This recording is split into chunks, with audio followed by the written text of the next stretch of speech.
My name is Beth Jarvis, and I'm the director of the Ministry Resource Center at Emmanuel Christian Seminary at Milligan University. And I'm here with some good friends today, and we're going to talk about preaching in a purple church. This is part of our Friday lunch preaching series that we've been going through.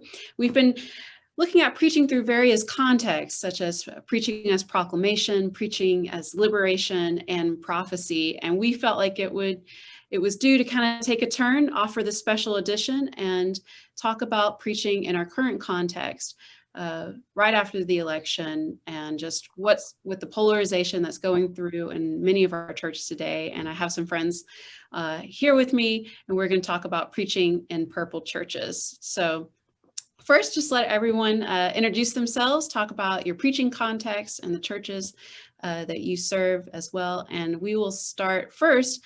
Actually, my husband, Daniel Silliman, is here with us, who wrote an article on preaching to purple churches. So Daniel, hi. Hi.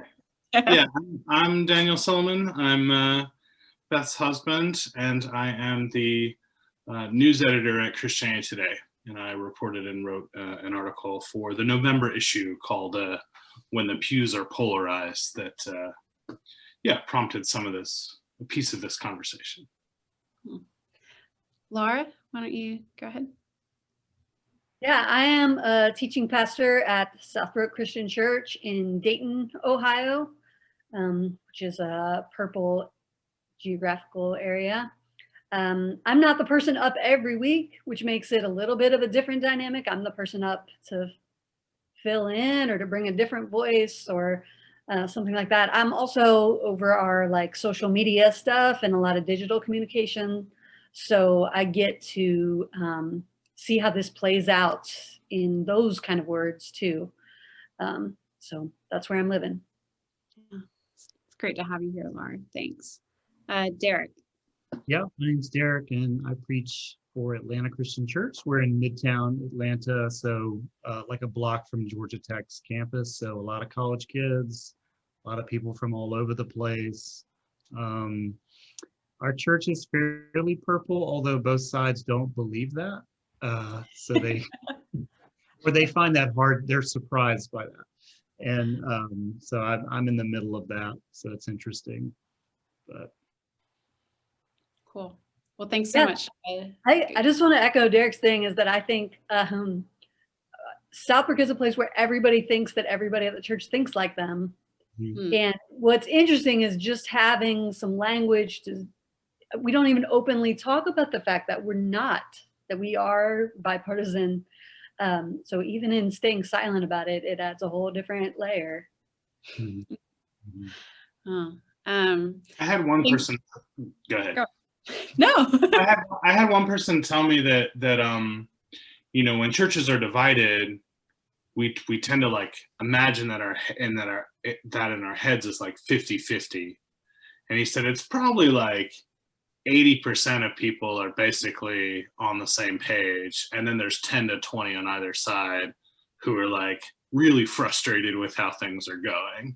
So I mean, it's not surprising that people tend to not think it's divided when it is, or that the way that feels can be different depending on sort of where you're situated in that church.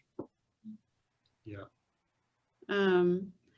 So going off of that, your interest in this was some of the reason why you wanted to write the article, Daniel. But I'm also curious, I'd love to hear more about how that dynamic plays out in your preaching, and how you connect with people online, Laura. But we can start with Daniel, just kind of getting a little bit into the article first. Yeah, I was interested originally because there's, in an election year, so much attention given to political pastors, people endorsing stuff and endorsing candidates and saying stuff, on behalf of the church, and sometimes pretty controversial stuff. And my sense is that part of the reason those people get so much attention is that's not the norm. That's not what most pastors are doing. So I wanted to kind of shift my attention to how does the political turmoil of the country affect the rest of pastors or most pastors.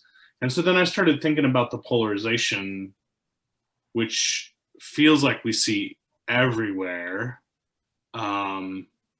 in families, on social media, driving down the street. Like, it just feels like it's everywhere. And sometimes it's polarization, I think, between people. But I started thinking about all the churches that are sort of places where polarization happens, not between churches, but within churches, and how what that's like, and how people manage that, and how pastors specifically kind of shepherd groups of people who are hearing the gospel every week and coming to very different conclusions sometimes about like what that means for them politically. But yeah, I kind of went into it with like 3 questions. One is is polarization a problem for churches? And if so, why? Like, why not just be glad your church is one way or the other? Why are you like fighting it? What makes it worse in the life of a church? What makes it sort of seems to aggravate the kind of conflict, which social media was one, Laura, so I'll be interested in hearing you talk about that. I had several pastors say, I think it was always this bad. I just didn't see my people posting crazy stuff on Facebook until just recently. And staff members posting on Facebook was another issue that came up more than once. And then just asking the pastors, like, well, what do you do about it? What should Christians be doing about this reality that we live with? And then what do pastors with their specific responsibility try and do about it? Those are my questions. We can take the conversation anywhere, but going into it, that's kind of what I was curious to find out. Yeah. Is this the part where you want us to say stuff? I can say stuff. Yeah. One thing it makes me think about is it's not even necessarily just the giant, like the election, it's particular issues. So maybe the first thing I thought about as you were talking, Daniel, was after the killing of George Floyd, our church did a couple of weekends where we brought in different voices and we talked about racial trauma. And that's where the social media was not a fun place to be. Part of what I think the polarization has done is it's surrendered a lot of these giant issues to the extreme positions. So if you show your hand on one social issue, you all of a sudden have now checked off what people think of all the people on the extreme end of that spectrum. Mm-hmm. So to acknowledge racism as a reality suddenly meant that we were Antifa and that we were, anything that conservative folks would have associated with a liberal agenda, they now attached to the leaders in the church. And so it just became, it wasn't even about the actual conversation. It was now about all the social divides. And even with wearing a mask, like we asked people to wear a mask and I was getting comments that we were part of a new world order. So it's even just the surrendering of issues as if they do belong to the terms that the politicians have set, or that cable news has set. That's where I see it, is not even just in like candidates or endorsing candidates, it's how to talk about the things that are going on in our neighborhoods. Yeah, did you guys find that stuff was politicized suddenly that wouldn't have been, I don't know, 5 years ago or 10 years ago? I had a pastor tell me they posted I think something on their church's Instagram that was like, we're all made in the image of God. Yeah. And people got really upset as that being a statement about Black Lives Matter. And it was like, it wasn't clear from the people upset whether they thought that was the same as saying all lives matter, like all of us are, so there's no problem with racism clearly, or if it was supposed to be a pro-Black. He's like, I don't even know, we weren't even thinking about that. It was just like this he said, I actually thought it was a pretty mundane post and we probably shouldn't have put it up because it was boring, but like suddenly people were incensed. Yeah. and that at least part of the challenge of polarization is stuff becoming political that didn't used to seem, I don't know, you preach a psalm suddenly and it's like, what? He's talking about poor people. Is he a socialist? Yeah. Yeah, I've noticed that. Oh, go ahead, Laura. No, you go. Oh, okay. You can talk now. I can talk now. Yeah, so it's been interesting the last couple of months for me, but after the election, I started getting so many texts from people and links to articles, and like it's just nonstop.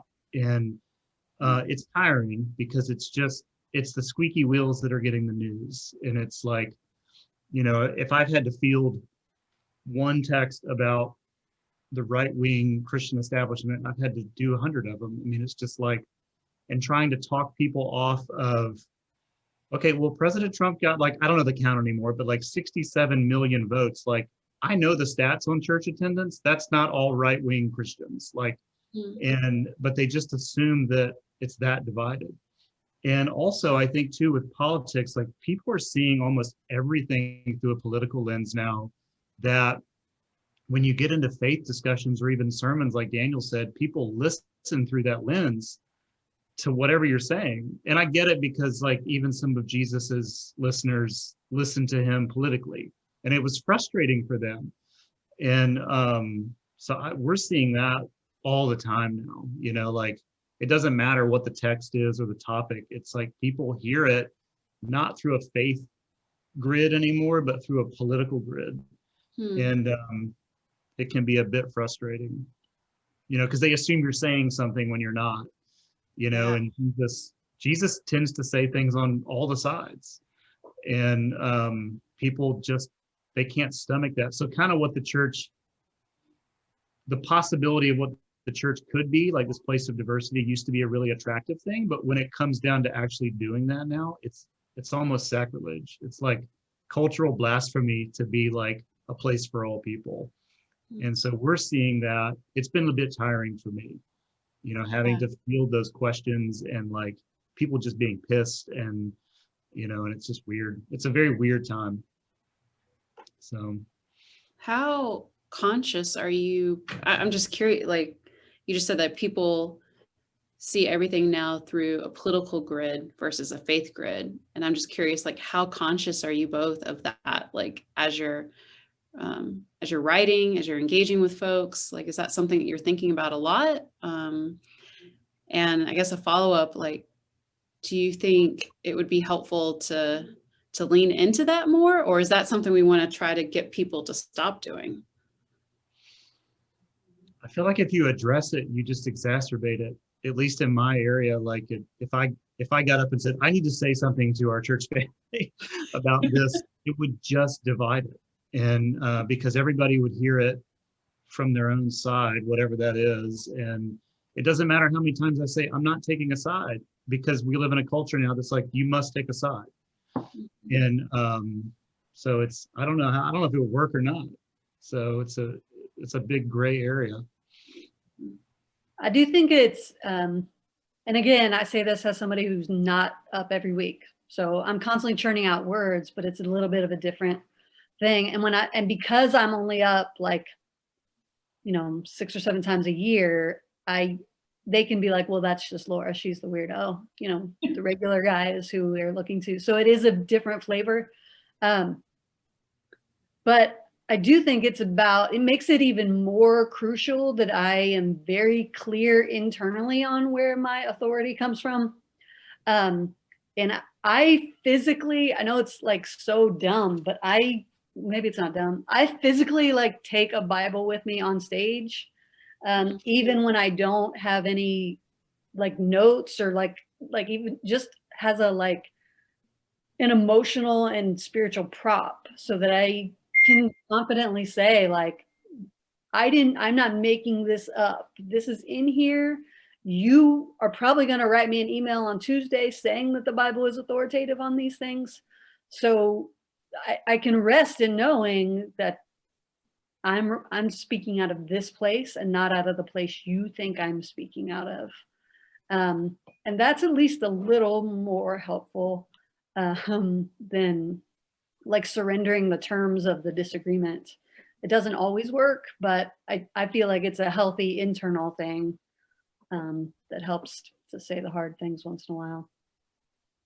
So that's kind of an explanation of why it's hard, but why then fight it? Like, it's not just the churches where this is happening. I mean, the numbers that I looked at is something like 80%, 70 or 80% of Americans live in landslide counties. So even when an election is really close, all of your neighbors vote the same way for the most part. Like, everyone lives surrounded and all their friends are the same. And, you know, you'll even hear people say, like, I don't know anyone who voted for the other side. And it's like, yeah, that's exactly the thing that's been happening for a really long time. And it, not every church is fighting polarization and trying to be a place where conservatives and liberals are worshiping side by side. So you know, it's not just an accident that you guys are in these types of churches. Like, why is it worth continuing to struggle or be tired or try and manage this really real cultural conflict in your congregation? Mm-hmm. I tend to believe that one of the things that we're losing is the I guess the ability to truly listen, and that has been, we've been doing a lot of research. It's a Benedictine practice of just learning to listen and not worry about if somebody changes their life or not, but just really listening and trying to understand. And that's been a value, but now it's being put to the test. And we've said from the stage for years and years that we wanted to be a place where all people could line up for communion. But it's just being, you know, the strength of that is being tested. But it's worth the fight, I think, just because you can go either way. I mean, I can say one thing and it'll shift our church one way. And there are like, these terms are not sufficient, but there are liberal churches where everybody agrees and there are conservative churches where everybody agrees. We would rather be a little bit more, we would rather try harder to be a place for everybody, even if that's painful. Because I still think if people can listen and try and understand each other, then there's just greater, I don't know, there's a greater opportunity for like deeper love and grace. And sorry, my phone keeps dinging. You know, because again, I mean, I vote very differently than my parents, but we're still family, and there's something to be said for that. And I feel like that can translate into the church family too. But so and it's hard too, because as a Gen Xer, like, this is the first time I've ever even had to like talk about politics. Like, I just haven't really cared, you know. I mean, I've cared, but not enough to care, you know. But at least We know openly. you don't care. I care now. That so deeply. I think for me, like, if I had to say what, it's not even just about making everybody get along. If I had to like put at the top of my resume what I think my job is these days, it's just to expand people's imaginations. One of the things I found so frustrating in some of the conversations around race was just the people who were like, I already know everything I need to know about this. Who think they already know I already know I'm supposed to love my neighbor. So what else could anybody possibly have to teach me? Which is connected to that listening idea, but it's also just a failure of imagination that I see kind of all over lots of churches right now. And when I go back to the Jesus's Good Samaritan story, like, the reason that's so brilliant is that he did not accept the terms of the lawyer's question. He didn't answer anything about how many miles your neighbor needs to live away. You know, he just totally transformed what they imagined a Samaritan to be.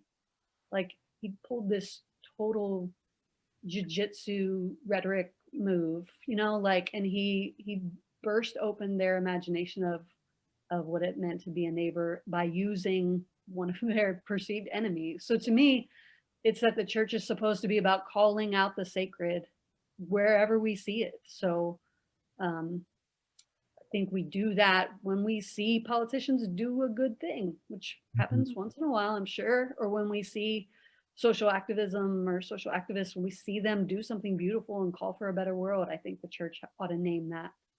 Well, and to your point about the Good Samaritan story, I mean, Jesus, he raises that bigger question of like, what happens when your enemy does something good to you? And it really plays with your worldview, you know? And so that's a powerful story. So that also, I mean, that's interesting. That also, I feel like people who are politically engaged, when they hear pastors talk about church being a place for everybody, they often hear you say the issues don't matter, right? Or we're just going to find a place in the middle. And what struck me as interesting interviewing a bunch of different pastors was how often they saw the call of a purple church, or the call to unity in Christ above partisanship, is a call to actually reframe issues. And it's not just saying, you know, these people are for this and these people are against it, and so we're going to be both, or we're going to be in the middle, but we're going to try and do something substantively different, which I think especially matters when it's something that when the political issue feels like it's I don't know, calling into question somebody's humanity, which are the biggest issues, right? Whether it's abortion or systemic racism, like that's why people are so incensed about it. One question I asked everybody was about the sort of Stone Campbell history with slavery, that there was this effort to find common ground between the people who wanted to own other human beings and the people who didn't want to own human beings. But it wasn't attempt, as far as I can tell in the history, to find common ground, you know, with the people who were owned, with the people who were enslaved. So there is this sort of challenge sometimes, I think, of how do we hold people together when there may be a third group of people that they're rejecting, that those people are made in the image of God, or that they're worthy of Christ's love, or I don't know, how do you reframe some of those issues rather than just find a kind of compromise? Well, that's what we want you to tell us, Daniel. Yeah. Write that article. Yeah, I just reported on it. I have not worked on it. I have one thing I did that worked or didn't work. I can't tell. Like, I thought everyone would get mad at me and nobody got mad at me. So I have no idea if I was a genius or a total failure. But in the sort of like early days of the Black Lives Matter movement, as Ferguson was kind of the center place of that, I did like a Christmas message all around. There was this image that had gone viral of Season's Greetings sign being lit up in the middle of the town of Ferguson. And I kind of just used that image and like used the picture of the protesters there as saying like, this is Christmas. Like there's lights up and there's like subversion going on. There's people praying and hoping and fighting for a better world, and that's Christmas. And so I didn't get up and say Black Lives Matter. Like I didn't address it directly, which again is why I don't know if what I did was a failure or a success. But I just tried to hold them up as heroes, like to just say this is a beautiful thing that's happening. And so it was indirect. And so I don't know like whether that can be a way into some of these more difficult conversations. Is just it's storytelling, right? It's what a lot of people are saying works better than arguments right now. Or it totally didn't work. I can't tell you for sure. It does seem like calling people back to the Christmas story or the Good Samaritan story. Or I talked to a pastor outside of Indianapolis who was going through Micah, and he said every time people got mad, he would just say, well, let's go back and look at the book again and see what God is telling people they should care about. Like let's just read it again. If you're mad at me, like you believe that this is our shared faith. It should challenge us in our sort of cultural captivity. So let's just return again. I think that's where the you asked some questions specifically about the Stone Campbell movement. Yeah. And I'd like to hear Derek kind of talk about being in a more urban church, but so many Stone Campbell churches have sort of limited life lens, like limited life experience. Like they don't fully understand sometimes what it is to know poverty, what it is to live in a neighborhood where people don't all speak English. Like the church itself has decided, just in the way they've mapped out their centerpieces and where they've planted and all that, they've sort of narrowed just their experience of being a person. And so I think sometimes that is what storytelling and preaching can also do, is to connect some of the wider world to the sort of, I look at the church in Dayton, almost everybody is in a 90% homogeneous neighborhood. And so you almost can start there. Like you probably picked that, right? You picked your school system, you picked your neighborhood. There's something to the 90% homogeneous. Right.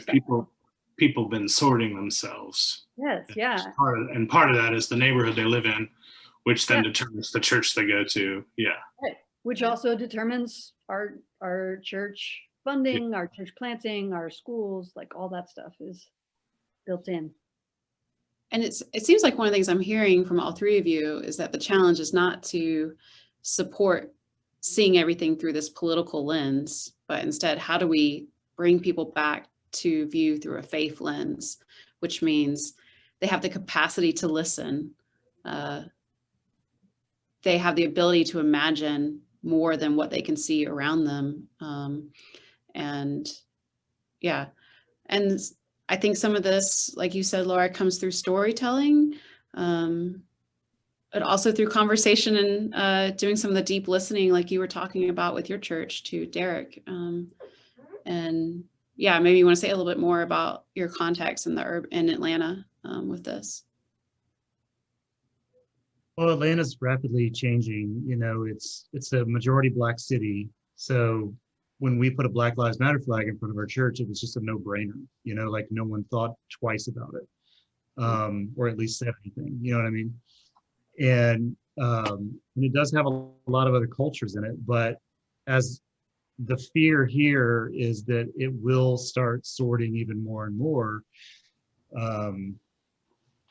more than it already has. And just with rising housing costs and such like that, you tend to see cities get whiter and more wealthy. And but again, and we're in touch with, we support organizations here that deal with that, that try to help with neighborhoods and keeping costs low and working with the government to, ensure that people can stay put in their homes. And even as taxes go up, it's that there's that struggle too. And, we have people, I had a lady text me again shortly after the election, and she said she lives in Decatur. And I grew up in Decatur, but I grew up in Decatur when Decatur was not that cool, and it's just this neighborhood in the city. But she's like, we're just so glad that we're raising our daughters in the city where everybody is like-minded. That's literally what she said. And I want to say, my parents live in Decatur. Like, there are other people than you in that community that think differently than you. So again, it comes back to that, like that almost that drawbridge mentality of like, we've moved into this neighborhood and then we close the bridge and everybody in here is like me, and it's not that way. And I think people are failing to see that even in a neighborhood that might be, everybody kind of makes the same amount of money, there's still going to be differences in how people view life and how politics should work and what should be going on in the city or whatever. And it's like, I don't know what the role of the church is in that. I mean, it's almost like, because I'm not very politically minded, so I'm brand new to like dealing with this tension. So I'm learning as I go, but all I'm doing right now is just noticing things and learning things and feeling very behind the eight ball and ill-equipped to help anybody, because as soon as you lend help to a side, then you've withheld help from the other side. And it's just like this weird, and people are angry. Like, I've never seen the anger before like this. And I don't know what to do with it. It's very new for me. So I don't have any solutions. But I am just standing there in the middle of everybody and just like, okay. It feels very youth ministry to me, like, because I did youth ministry for so many years, and it feels like Wednesday night because everybody comes from a different perspective. Like, good connection. That kid just got dumped. That kid just made the team. They just went to prom. Like, everybody's coming in the door. That school hates that school, and this person hates that person, and you spend 30% of your youth ministry just like keeping peace in the room, and it feels like that, but at a higher level at this point. Yeah. I want to switch gears a little bit because I wanted to talk specifically some about the Stone Campbell movement, as Laura brought up. Historically, we're a unity movement, and I don't often have the chance to talk to just Stone, like we're all in Stone Campbell churches. How do you guys feel that this is affecting, like to put this in the context of Stone Campbell movement, like there was this desire early on to be a unity movement. It's there in our DNA. Is that still possible right now? And yeah, we've talked a little bit about if unity can even be a goal, but what are your thoughts on that? I mean, it appears that it never worked, Yeah. because we ended up just becoming our own thing, and I think the sentiment is good, but it's hard because unity right now is not just in churches, but unity in general is a hot issue, and people are less willing to cross the aisle, so to speak, so it isn't just a problem with churches, it's just in general. And it's funny how religious it is, because it's like you're either for or against me, which could be said about anything at this point. And there's stipulations for being on my side, and what gets you kicked out of my side, and what the moral stipulations are. Like, it's very religious, in terms of its practice. And so I don't know what the Campbell Stone churches have to offer at this point. We're the only Campbell Stone church. We're the only non-disciples church in the city. There's one other disciples church in the city, but that's it. Like, we're it, and we're tiny. And so we have zero voice in the matter, so I don't know. Again, I don't know. You picked the wrong person for this. I don't know anything. I think observing and saying I don't know it's yeah. I think what it uncovers is what Derek's expressing. There's even more division than we think, because I think within the Stone Campbell movement, there's a lot of generational divides right now. Yeah, there's a lot of small church versus big church divides right now, because some of the bigger churches have said we have less essentials. Like they've tried to use the essential principle, but that's the thing, right? Is nobody's ever been able to decide which are essentials and not essentials. I just think there's more division than we even know, and to get past it requires surrender and humility, and it requires people to be constant learners. And I think that's what I see missing in a lot of the conversation, because it feels like instead of listening, people are just digging into the power that they have. So you have certain retired pastors who have become bloggers, who are just digging the stakes in deeper on everything. One thing I always go back to is, we had this tradition of being Acts 2 churches. Yeah. And I keep saying I want us to be Acts. Is it Acts 15, where they fight about the Gentiles? I want Acts 15 churches. I want Acts 15 churches who bring Derek to the assembly and say, tell us what you're seeing in Atlanta, right? Like, is God doing something new that he didn't do in the 1800s on horseback. And to fight it out, I don't think we have any mechanisms for fighting it out. Like, I say that as somebody who has to deal with the being a woman issue, right? There's no mechanisms for churches to fight that out. So it just is there, and nobody can decide what anybody thinks about it or whether it's worth fighting for. And so there's no Acts 15 where somebody can say, is there a chance that we missed something in the scriptures? Is there a chance that God's doing something new? Let's listen on this. And so I would love to see a lot of Acts 2 churches become Acts 15 churches who fight. I think when we talk about unity, sometimes people mean two different things. Sometimes the goal of unity means uniformity, and if only we could all be the same, you know. And sometimes when people convert to Catholicism, you hear this, right? There's got to be one guy who makes all the decision, which turns out not to be quite how Catholicism works. But you know, that desire to have a rule that would make us all the same and take care of all of our disputes and differences, I think is a pretty strong desire.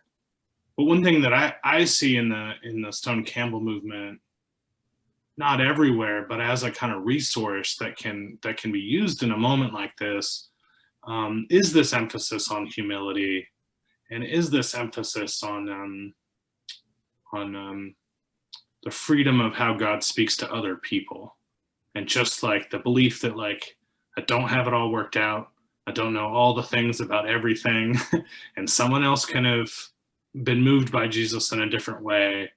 And it's important for me to learn from that and to ask about that, and not. Do you see that in play? I see that in principle. Do you see that in play? I mean, I do think as a principle, yeah, it's a powerful principle that exists. And yeah, I see it. Not everywhere, but no, I do think it exists. And I do think, you know, we're responsible for nourishing that flame when we see it too. But yeah, I mean, some of the reason that polarization has been a challenge in churches is because we've created places, because you guys have created places as pastors where people can come in and say, oh, I'm totally different than you, you know, and it can feel really homogeneous. And then it turns out, oh, when it comes to what we think about viruses, it turns out we're not all the same. And we have this home that we all love each other. And yet, like, I'm really mad at you for feeling that way about that thing.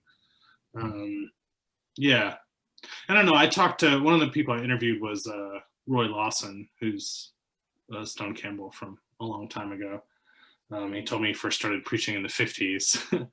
And it was interesting in talking to him. He kind of went from saying it's the worst ever, it's been right now. And then he was like, you know, when my church was full of people who believed in communist conspiracies controlling America, that was pretty bad too.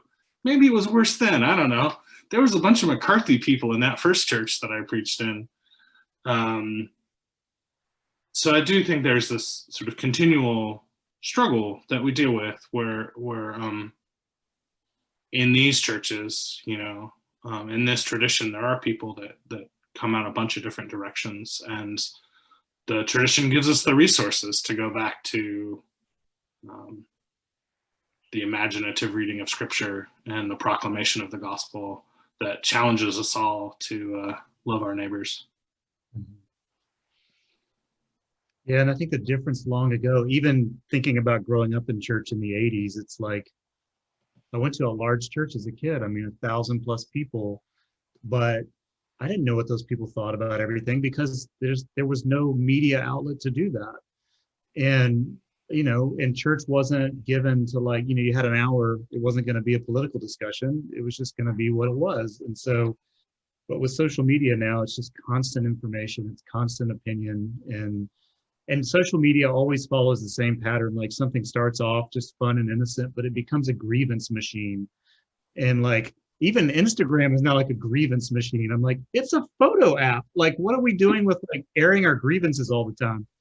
And so it just gets a little tiring or whatever, but you kind of know what everybody thinks about everything now. And it's like, again, it might just be me, but I'm like, it's just too much information, to keep the peace. But but it does make it more difficult, especially when you're watching your own people just go at it, Mm. It's hard to moderate that. Yeah. So, I wanted kind of the final question I had for us was like, what does preaching grace look like in this time? And to think about, are there models of trust happening right now? Are there ways that we're developing trust, not just in our sermons, but in our interactions with the church? But I kind of feel led right now to also ask more personally, and you can answer this or you don't have to answer this, but do you feel like you're growing right now in your ability to trust the church? And where are you finding, how is your ability to trust growing or not growing right now as a pastor? I don't know about Laura, but like mine feels like an animal that you don't know what they're going to do, so you're just really careful, and and when I preach, and I know, it, I mean, this too, Laura, like, when you have a certain text, you're like, man, people are going to hear this in 5 different ways. And I know that going in. So I try, and again, this may not be the right way, but I try to just do the text and let it sit with people. Because if I push a button, then other sides will shut down. But if I can just lay out, again, back to your Good Samaritan story, if I can lay it out factually and everything we know about it and what Jesus was doing and not doing, then people just have to kind of deal with that, and they'll interpret it. But it doesn't, at least in my context, it does no good right now to say, now let me speak to the liberals in the church. Like, it doesn't do any good to do that. Mm-hmm. Again, maybe someone else would be better at it, but for me, I feel like it would just upset the animal, and lead to no good. But I do feel like I'm growing in terms of, or at least being stretched right now, just in patience, and even my own ability to listen is being tested. Because I find myself frustrated more than ever, but that's forcing me to be quiet too, and just try and listen, try and understand. But yeah, again, my answer is, once again, I don't know.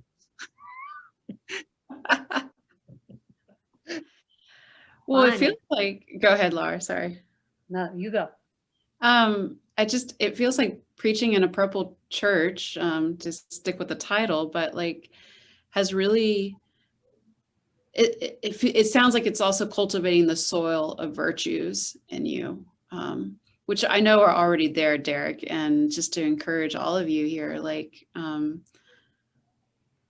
this sounds incredibly difficult, and to sit in it's also difficult for me as a parishioner, and as a minister, but also it's just like to think about,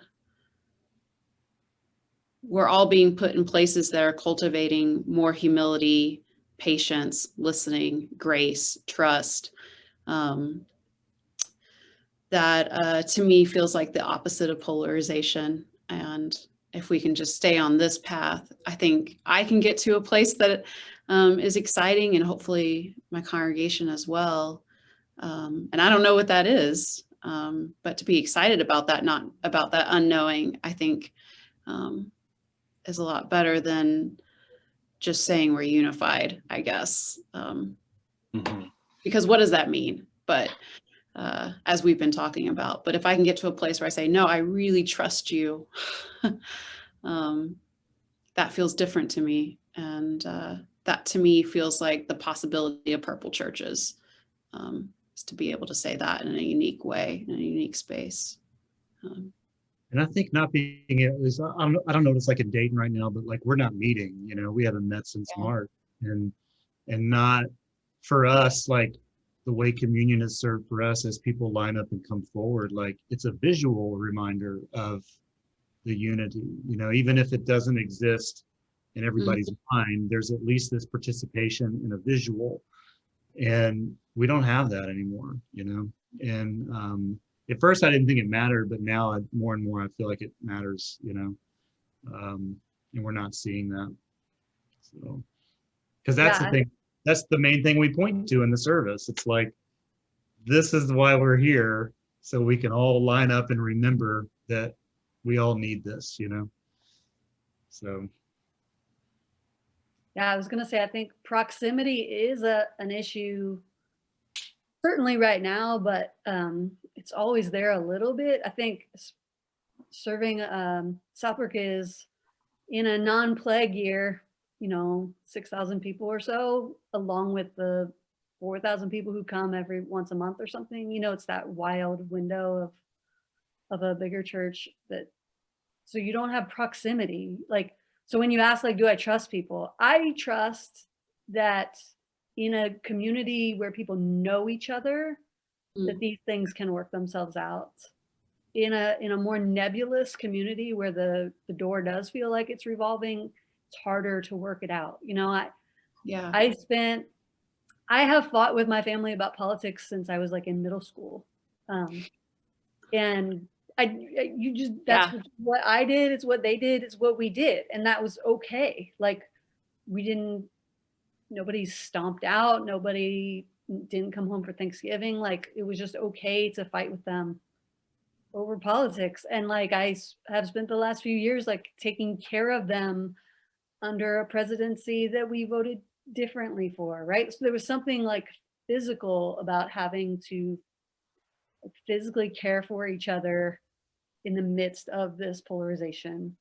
And I think that's what church can be if proximity is there and if commitment to each other is there. But those are things that are harder to come by. And those are things that are harder through the moderation of a screen. So all the things that would, even for me personally, that would build more trust are just really hard right now. And to that, the quarantine doesn't help. You know, the more people are quarantined, the less they're around other people. It just doesn't help. Yeah. So people don't become real people to you. They become avatars. And I think we have that happening. It was already happening. It's just been accelerated.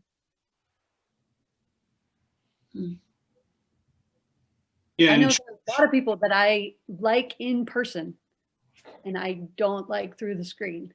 Yeah. And I almost have to remove myself to think of them and conceive of them as holy flesh. Yeah. And church as a sort of social institution seems to be one of the few places that really pushes against this broader cultural trend. You know, it really can be a kind of countercultural space that I mean, even just the fact that, like, I don't know, if you belong to a political organization, it's because you all think the right way about something. And church often, you know, sends such a message that, like, you're here because God loved you, not because you were awesome, like, not because you were cool, but because God loves you.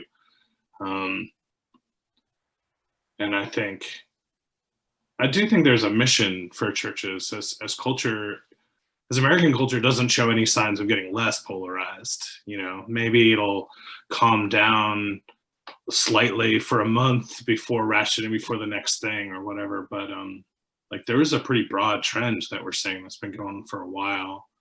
And churches that, even if they're not always successful, even if they're not always doing it in a way that makes it super easy for the pastor preaching to both sides, like, it does create this opportunity for people to say, man, I really hate conservatives, but that old lady sure does care about people. And, you know, man, liberals are terrible and horrible, except for Johnny. He's so sweet. He always, you know, helps out. And I think, you know, it's not like workspaces have that. It's not like we're all on bowling leagues. It's not like our neighborhoods have that.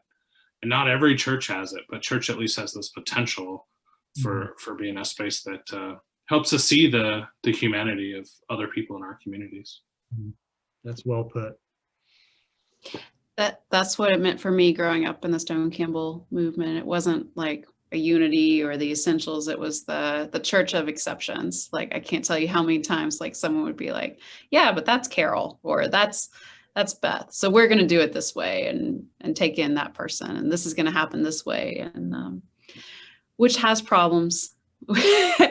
Absolutely. But I think that that is a seed of grace there.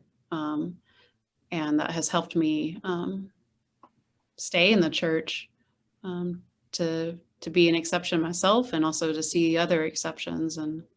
But I think what you spoke to, Laura, of like losing the physical capacity of taking care of each other in the church is Yeah, that's hard. Yeah.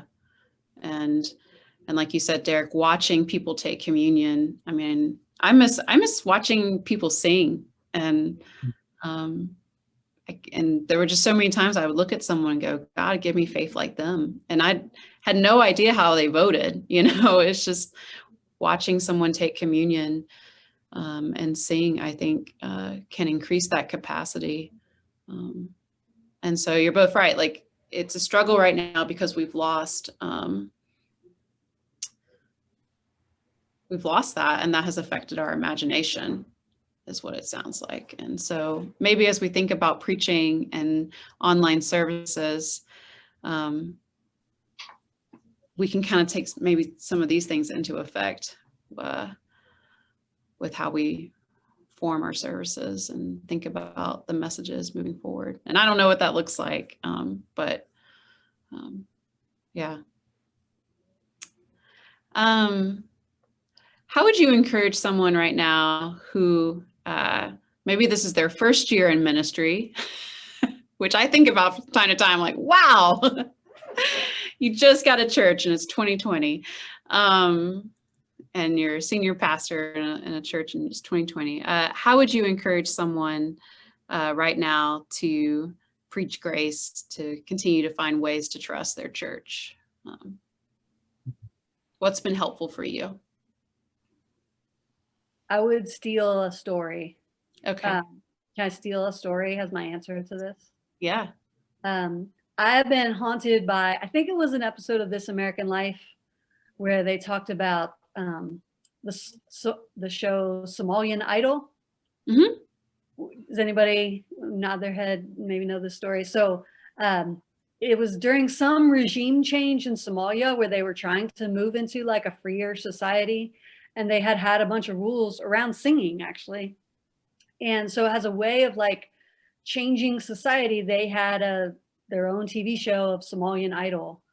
And in the This American Life episode, they talk about this, like how people don't change. People only change when they think everybody else has changed. And so then they wrapped it back into this idea of like norms engineering.